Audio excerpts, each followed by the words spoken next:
नमस्कार, आप देख रहे हैं एबीसी न्यूज। मैं हूं आपके साथ उमेश गोस्वामी। उत्तर प्रदेश में महिलाओं की सुरक्षा फिलहाल भगवान भरोसे। आप घर से निकल रही हैं, आपके साथ कोई छेड़छाड़ या लूटपाट की घटना हो जाए तो यूपी पुलिस के बजाय भगवान को याद करिए, क्योंकि हो सकता है जब आप मदद के लिए डायल 112 करें तो उधर से जवाब आए कि आप जिस नंबर से संपर्क करना चाहती हैं वो उत्तर नहीं दे रहा है या फिर पहुंच से बाहर। अब आपको बताते हैं कि हम ऐसा क्यों कह रहे हैं। दरअसल महिलाओं की मदद और सुरक्षा के लिए बनाया गया डायल 112 कंट्रोल रूम खुद खतरे में पड़ गया है, तो भला वो आपकी मदद कैसे करेगा। जी हाँ, महिला हेल्पलाइन यानी कि डायल 112 कंट्रोल रूम में पीड़ितों को इंसाफ दिलाने का काम करने वाली महिला कर्मचारी खुद के इंसाफ के लिए धरने पर बैठ गई है। 3 साल की लंबी लड़ाई लड़ रहा महिला स्टाफ अब आर या पार के मूड में नजर आया है। राजधानी लखनऊ से उठाई गई आवाज की गूंज पुलिस मुख्यालय होती हुई प्रयागराज और गाजियाबाद तक पहुंच चुकी है और वहां भी डायल 112 की लड़कियां खुलकर मैदान में आ चुकी हैं। सोमवार से शुरू हुआ प्रदर्शन धरने में तब्दील हो चुका है और इंसाफ की मांग करती लड़कियों को धरने पर बैठे हुए 24 घंटे से ज्यादा का वक्त बीत चुका है। लड़कियों की मांगे क्या है? आखिर नारी शक्ति वंदन की बात करने वाली योगी सरकार में महिला कर्मचारियों को शक्ति प्रदर्शन क्यों करना पड़ रहा है, आगे आपको ये भी बताएंगे। लेकिन उससे पहले अब नारियों के इस शक्ति प्रदर्शन में सियासत ने कैसे एंट्री ले ली है ये भी समझ लीजिए। सूबे में सरकार के खिलाफ कोई हलचल हो, विरोध की चिंगारी हो तो विपक्ष भला उसे हवा देने में कैसे पीछे रह सकता है। राजधानी में लड़कियां धरने पर बैठी तो मध्य प्रदेश में चुनाव प्रचार में जुटे अखिलेश ट्वीट खेलने लगे। दिन के वक्त अखिलेश ने सरकार पर चुटकी लेते हुए लिखा कि सरकार का अपराध के प्रति जीरो टॉलरेंस इसलिए जीरो हो गया है क्योंकि यूपी सरकार डायल 100 को उसका वेतन तक नहीं दे पा रहा। डायल 100 इसलिए क्योंकि जब अखिलेश ने इसकी शुरुआत की थी तो डायल 100 था, जिसे बाद में बदल कर डायल 112 कर दिया गया। कर्मचारी धरने पर बैठने को मजबूर है। अखिलेश आगे लिखते हैं कि अब इस घपले घोटाले की शिकायत कौन से डायल 100 पर की जाए। एमपी में होने के बावजूद अखिलेश यूपी की राजधानी के इस बड़े मामले पर नजरें गड़ाए बैठे थे और देर रात जब खबर लगी कि लड़कियां अभी भी धरने पर बैठी हुई हैं और वहां बिजली काट दी गई है तो पूर्व मुख्यमंत्री फिर सक्रिय हो गए और रात के ठीक 12 बजे वीडियो के साथ पोस्ट कर डाला।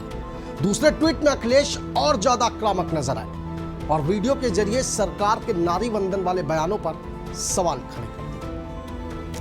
अब आपको बताते हैं कि पीड़ितों को इंसाफ दिलाने के लिए तत्पर इन लड़कियों को आखिर खुद के इंसाफ के लिए धरना प्रदर्शन क्यों करना पड़ रहा है। दरअसल डायल 112 पर आउटसोर्सिंग के जरिए काम करने वाली इन लड़कियों को नौकरी जाने का खतरा है। जी हाँ, और इसलिए वो सिर्फ अपने नियुक्ति पत्र और वेतन में कुछ बढ़ोतरी की मांग कर रही है। बताया जा रहा है कि आउटसोर्सिंग एक कंपनी है टेक महिंद्रा, उसका कॉन्ट्रैक्ट खत्म हो गया है और वीविन नाम की जो नई कंपनी जिसे टेंडर दिया गया है, अब नई कंपनी इन महिला कर्मचारियों का वेतन बढ़ाने और नियुक्ति पत्र देने की बजाय नई भर्तियां करने में जुट गई है और इसी को लेकर यूपी के कई शहरों में डायल 112 कंट्रोल रूम के बाहर जमकर प्रदर्शन हो रहा है।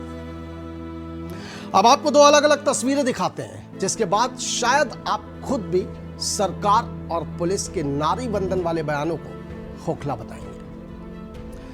यह तस्वीर मंगलवार देर रात की है जब लखनऊ में मुख्यालय के बाहर शांतिपूर्वक धरना दे रही लड़कियों को पुलिस का एक अधिकारी समझाने पहुंचता है और इस दौरान वो डेलीगेशन बनाकर अपनी बात रखने की अपील करता है।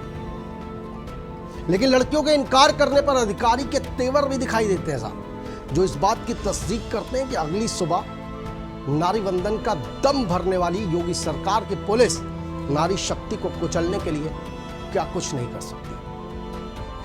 अब दूसरी तस्वीर देखिए जो मंगलवार के दिन की तस्वीर है। सोमवार से धरना दे रही लगभग 200 लड़कियां जब मंगलवार को सीएम आवास की ओर कूच कर रही थी तो पुलिस अपने असली रूप में आ गई। महिला कर्मचारियों का प्रदर्शन था तो अधिकारियों ने महिला पुलिसकर्मियों को तो आगे कर दिया, लेकिन पास में ही खड़े होकर अपनी मंशा कैसे जाहिर कर रहे हैं यह आप भी सुन लीजिए। नहीं मानेंगे, नहीं मानेंगे, नहीं मानेंगे, नहीं मानेंगे,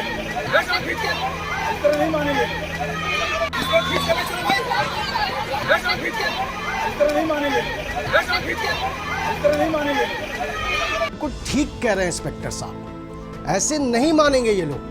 खींच कर क्या बल्कि टंगवा कर ले जाना चाहिए। आखिर रामराज वाली सरकार है भाई, और रामराज वाली सरकार में जब अन्याय हो ही नहीं रहा तो इंसाफ की झूठी मांग करने वालों की तो खाल ही खींच लेनी चाहिए और खिंचवा कर ले जाइए। तस्वीरों को देखिए और बताइए कि अब अगर अखिलेश सरकार को नारी शक्ति बंधन की हुंकार याद दिला रहे तो भला क्या गलत कह रहे हैं। अगली तस्वीर देखिए, शादी वर्दी में एक और बड़े साहब पहुंचते हैं और वो तो सीधे लड़कियों को बात ना मानने पर मुकदमा लिखने की धमकी दे।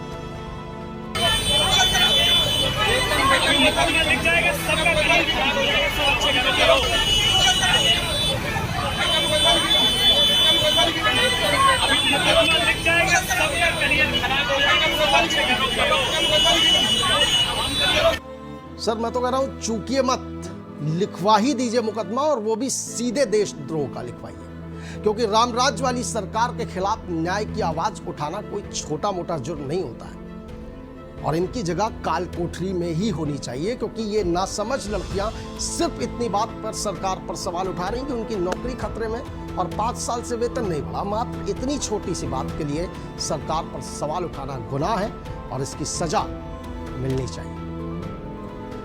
अब आप तय कीजिए कि पिछले 5 सालों में बढ़ती महंगाई के बीच अगर ये लड़कियां अपना वेतन बढ़ाने की मांग कर रही हैं तो इसमें क्या बुराई है। आप तय कीजिए कि पिछले 5 वर्षों से डायल 112 में अपनी सेवा दे रही है लड़कियां अगर खतरे में दिख रही अपनी नौकरी के लिए सिक्योरिटी मांग रही हैं तो क्या गलत कर रही है, क्योंकि जिस नई कंपनी को टेंडर दिया गया है उसकी ओर से नियुक्ति पत्र देने के बजाय उन्हीं पदों पर नई भर्तियां शुरू कर दी गई। ऐसे में अगर इनका रोजगार जाता है तो इसकी जिम्मेदारी किसकी है। फिलहाल इतना ही, फिर होगी मुलाकात आपसे जुड़े किसी नए मुद्दे के साथ। तब तक के लिए नमस्कार।